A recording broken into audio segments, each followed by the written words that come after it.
Chapter 15 University. Ryan's deep Northern Irish accent seemed to pass effortlessly through ceilings and walls. His endless phone calls had driven the entire household nuts, and it was even worse when you were trapped inside the people carrier with him. Zara drove, while Ryan sat in the middle row of seats, blaring into a phone. Susan, it's me, Ryan. Hi, yes, I'm on the way to the meeting now. I know you said you were considering your options, but I was just ringing again to see if I could count on your vote this evening. Well, I understand what you're saying. I know Madeline is a great little fundraiser, but frankly, the whole Zebra Alliance campaign has been a shambles. There's no bloody focus. I keep seeing bits of campaigns, great ideas, fantastic people, but precious little sign of this strategy we really need to bring down a giant. We've got to put a squeeze on all the little companies that support Malaric, whether it's £500,000 worth of laboratory equipment, or the dude that comes in and refills the coffee machine. After listening to the voice on the other end for a few seconds, Ryan spoke with the wounded tone of a scolded kid. Well, okay, Susan. I guess I've said all that I can. You and I go back a long way, and I feel very let down hearing you say that. Ryan pressed the end call button and stared vacantly out of the window. That's another one who'll be voting Madeline Lang for chairman. Perhaps you should settle for a spot on the Alliance committee until you find your feet, Zara suggested gently. You've been in prison for 3 years. Madeline has brought in a lot of her own people. You can't expect them to hand everything back to you on a platter. Ryan tutted. There wouldn't even be a Zebra Alliance without me. He looked away from Zara and started dialing a number into his phone. Hello, Sebastian. How's tricks? Excellent. Listen, I don't mean to keep pestering you, but it sure would be good to know if I can count on your vote at the meeting this evening. It was 30 minutes' drive from Corbin Copse to the shabby, brutalist campus of Avon University. It was beginning to turn dark when they arrived, and James ogled student girls through the glare, while Zara wound the people carrier through a torturous one-way system. They passed accommodation blocks and the glass and concrete bunkers where students attended lectures. I nearly did my degree here, Zara said, as she pulled up at a zebra crossing to let 2 hockey teams cross in front of them. At least, I would have done if I hadn't got my scholarship to Yale. Look at that, James gasped, rubbing his hands as his eyes followed a cute mini-skirted goth with a pierced lip. I can't wait to get to uni. Lauren tutted. Don't drool over the upholstery, will you?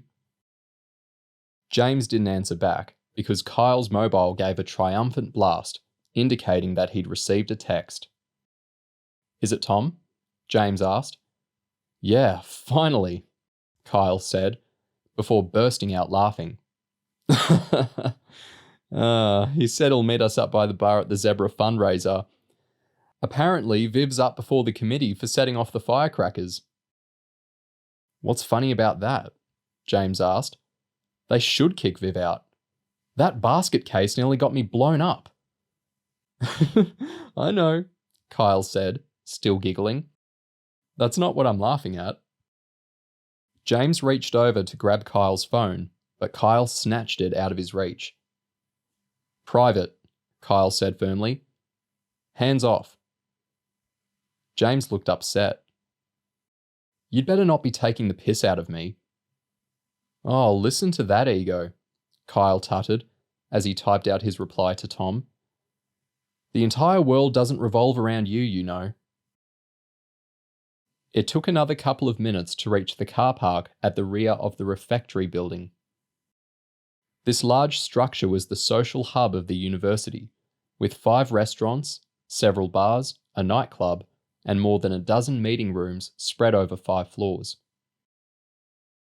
Ryan led the way through the main entrance into a bland concrete atrium enlivened by clusters of students standing in circles or lounging on the aged leather sofas that rested against the floor-to-ceiling windows.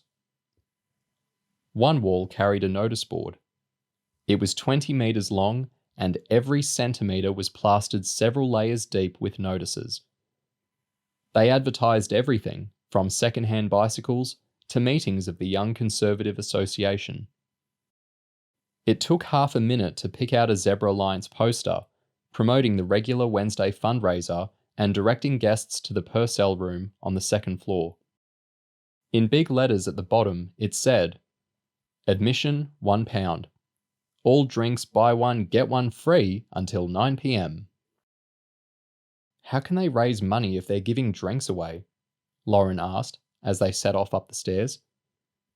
Ryan burst out laughing. To be so young and innocent. Once you get a few drinks down a student's neck, they'll keep coming back for more. The Purcell room was big enough for several hundred people. Lauren waved to a few familiar faces from the protest site as they entered. They cut across an empty dance floor, dodging a bunch of little kids doing skids on the polished wood. The real action seemed to be taking place in a carpeted bar area at the far end of the room. There were 40-odd people there, a mix of students and Zebra Alliance members. They sat at hexagonal tables, with empty glasses stacked in front of them. Ryan headed up to the bar with Zara and Lauren. He broke into a big smile as he shook hands and hugged old friends. James and Kyle branched off when they spotted Tom and Viv sitting in an alcove by the window. Viv wore a t-shirt with a drawing of a policeman with his head cut off and a slogan underneath, "Hip hip hooray." He had a muscular arm around a leggy girl who could have come straight off the fashion pages. "Hey guys," Viv smiled. "This is my girlfriend, Sophie." Kyle reached out and shook her hand before sitting down next to Tom. "This little psycho is James," Viv said proudly. "The one I told you about." Sophie broke into a big smile and gave James a peck on the cheek as he grabbed the chair next to her. "The cop killer," she grinned. "You made Viv's day lobbing that firework." James had told Kyle and Zara that he hadn't aimed the firecracker at anything, but it worked in his favour if Viv thought he had, so he wasn't about to contradict him. "What are you all doing here?" Sophie asked. James shrugged. "Just tagging along. Kyle was meeting Tom, and Ryan wanted to bring my mum up to see everyone. I figured, anything's better than sitting around the cottage on my own, watching bloody EastEnders." "So, tightwad," Sophie said, looking across at Viv. "Are you going to get the drinks in, or what?" "Skint," Viv said. "My ass," Sophie grinned. "Your bloody dad owns half of Lincolnshire." "Yeah, but I ain't got none of that yet. Not unless I drive up there and shoot the old git." As Viv said this, he went into his wallet, peeled out a £20 note and waved it under Sophie's nose. "Oh, getting them, am I?" "You're nearest," Viv smirked. Kyle and Tom had started their own conversation and both burst out laughing at something James hadn't heard. "What's your poison, Kyle?" Sophie asked. "Pint of Foster's," Kyle said. Sophie looked at James. "Same as," he said. Sophie gave him a "you must be joking" look. "Coke or orange juice?" she asked pointedly. He felt his face boil up with embarrassment. Coke, I guess." James tried not to be too blatant as he watched Sophie's stunning figure slink off to the bar.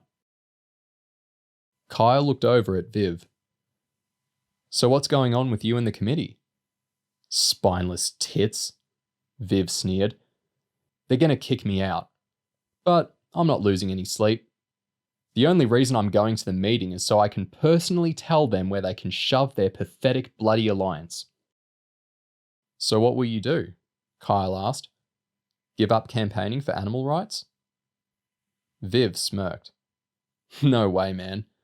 My dad owns 500,000 pigs, and I've seen the way they're treated. I went veggie when I was 13. James was shocked. Your dad's a farmer? He doesn't get up at 4 a.m. and muck them out personally, but his estate is one of the biggest pork producers in the country. Dad's 70 now, though, so it's run by our half-brother, Clyde. Tom made a dickhead gesture with his hand. Precisely, Viv nodded. 28 years old, and he struts around in a Range Rover, wearing green wellies, cloth cap, and a walking stick like he's lord of the manor. Doesn't speak to us since Viv nutted him 2 Christmases ago. James burst out laughing. It's true, Tom giggled. Permanently flattened the bridge of his nose. I saw him a couple of months back when I was visiting our mum, and he looked like a retired boxer. Viv slammed his massive fist into his palm. When I hit someone, they stay hit. James suddenly stopped laughing. Viv was easy to get along with, but you couldn't allow yourself to forget that he was a nutter. So what will you do? Kyle repeated. Viv shrugged. There's other groups out there that are doing rather than talking. Some of them kick ass, Tom added. The Zebra Alliance isn't worth shit. All they're interested in is getting their faces in the paper. They're scared of doing anything radical in case the moderates cancel their direct debit payments. Viv nodded. They're hardly a liberationist group at all anymore. Kyle decided that the social situation made it safe to probe a little deeper. So, is there a particular group you've got your eye on? 1 or 2. Viv shrugged. Kyle phrased his next question as a joke, but he wanted to see how Tom and Viv would react. Maybe we should all go out and join the AFM. You know any of that lot? Might do, Viv laughed. Then he raised his voice so that the whole bar could overhear. The AFM are better than these do-nothing Zebra Alliance pussies. Viv got the attention he sought as occupants of the surrounding tables turned to scowl at him. Meantime, Sophie was back with a tray of drinks. She sat in her chair before plonking a pint of Foster's in front of James. I thought the little cop killer deserved his beer, she grinned. But drink it here. Don't go wandering around where everyone can see you with it. James couldn't help smiling as he brought the pint up to his lips and drank 5 mouthfuls, but put down the glass abruptly as Zara, Ryan and George came up to the table. George wore an ill-fitting brown suit that made him look particularly geeky. I'm taking Ryan and Zara across to the committee meeting, he said, pompous as ever, as he looked at Viv. Would you like to come? Or shall I just tell them you've tendered your resignation? You kidding me? Viv asked. When have I ever turned down a chance to run off with my big mouth? Nice suit, by the way, Georgie boy. How many toasters did you sell today? Some of us have to work for a living, George said. We can't all live off money inherited from our grandmothers. James looked slightly confused as George led Ryan, Zara and Viv across the hall and out the door. Isn't the meeting held here? He asked. Tom shook his head. Nah, the committee always meets in a secret location. It's not wise for some members to show their faces, and they're totally paranoid that they're under police surveillance. It's usually held in someone's room, over in the halls of residence. As James drained his pint down to the halfway mark, Sophie gave him a nudge and gently grabbed the scruff of his t-shirt. Come over here with me. James didn't know what was going on, as Sophie grabbed a pint in each hand and led him towards another table to join a couple of her girlfriends. Why'd we move? James asked. Sophie gave her 2 friends a look. I think Tom and your brother would appreciate a little privacy. Why? James asked. The three 19-year-old girls sitting around the table all laughed. Kyle is gay, isn't he? Sophie asked. Yeah, James admitted grudgingly. The coin dropped as James sneaked a glance over his shoulder at Kyle and Tom. The text messages, the laughing, the way they'd been sitting there in a world of their own. It all suddenly made sense.